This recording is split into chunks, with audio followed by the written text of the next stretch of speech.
Hello viewers, আসসালামু আলাইকুম। Welcome back to my channel cookings with Rayan's mom. আজকে আমি চলে এসেছি শ্যামাই রেসিপি নিয়ে। আমরা যত নবাবী শ্যামাই বলো বা যত ধরনের ভ্যারাইটিস গর্জিয়াস শ্যামাই বলো না কেন, আমাদের নানি দাদিরা যে নর্মাল শ্যামাই রান্না করতো এটার মতো মজা আর অন্য কোনো শ্যামাই হয় না।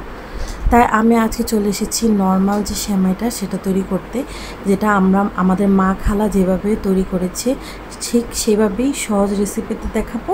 চলুন তাহলে দেরি না করে মূল পর্বে চলে যাই। এখানে আমি একটা সসপ্যান বসিয়ে নিয়েছি আর এখানে আমি দুধ ঢেলে দিচ্ছি। দুধ আমি এখানে হাফ লিটার করে 2 প্যাক মানে 1 লিটার দুধ আমি এখানে দিয়েছি। আমি যেহেতু 1 প্যাকেট সেমাই রান্না করব তাই 1 প্যাকেটের জন্য আমি 1 লিটার দুধই দিয়েছি। আর এখানে একটু স্মেলের জন্য দিয়ে দিচ্ছি একটা তেজপাতা, 2টা এলাচ আর একটা দারচিনি। চিনিটা যাতে গলে যায় তাই আমি চুলা ধরানোর পরপরই এখানে চিনিটা অ্যাড করে দিয়েছি। আমি এখানে হাফ কাপ চিনি দিয়েছি। আপনারা চাইলে আপনাদের স্বাদ মতো চিনির পরিমাণ বাড়িয়ে বা কমিয়ে দিতে পারেন। মিষ্টির ব্যালেন্সটা ঠিক থাকার জন্য আমি সামান্য একটু লবণ দিয়েছি এখানে। যারা মিষ্টি জিনিসে লবণ খেতে অপছন্দ করেন তারা স্কিপ করতে পারেন। আমার দুধটা চুলার পাড় দাঁড়িয়ে থেকে আমি দুধটা বলক তুলেছি। এই কাজটা অবশ্যই দাঁড়িয়ে থেকে করতে হয়, তা না হলে আপনারা সবাই জানেন যে দুধ বলক উঠে নিচে পড়ে যাওয়ার সম্ভাবনা থাকে।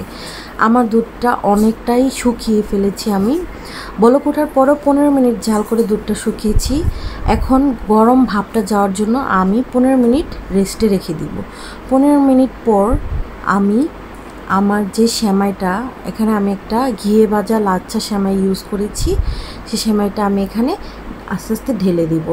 আমার এখানে 200 গ্রাম সেমাইয়ের একটা প্যাকেট আমি 1 লিটার দুধে ঢেলেছি। যদিও আমি দুধটা একটু জাল করে শুকিয়েছি, বাট 1 লিটার দুধের জন্য 200 গ্রাম সেমাই এনাফ। আপনারা এই পরিমাণটা মেনটেন করেই সেমাই রান্না করবেন। আমি এখন পুরো প্যাকেটটি এখানে ঢেলে দিয়েছি। তারপর আমি রেস্টে রেখে দিব ঠান্ডা হওয়ার জন্য। আর যখন ঠান্ডা হবে তখন কিছুক্ষণ, এখন হয়তো বা একটু টলটলা আছে দুধটা, বাট ঠান্ডা হওয়ার পর সেমাইগুলো দুধ চুষে নেবে, তখন একটা ব্যালেন্স কনসিস্টেন্সিতে চলে আসবে। এই যে আমার দুধটা চুষে নিয়েছি সেমাই।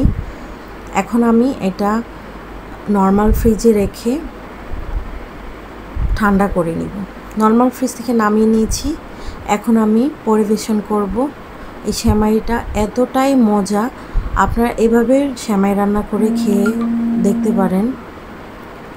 অনেক বেশি মজা আর টেস্টি হয়।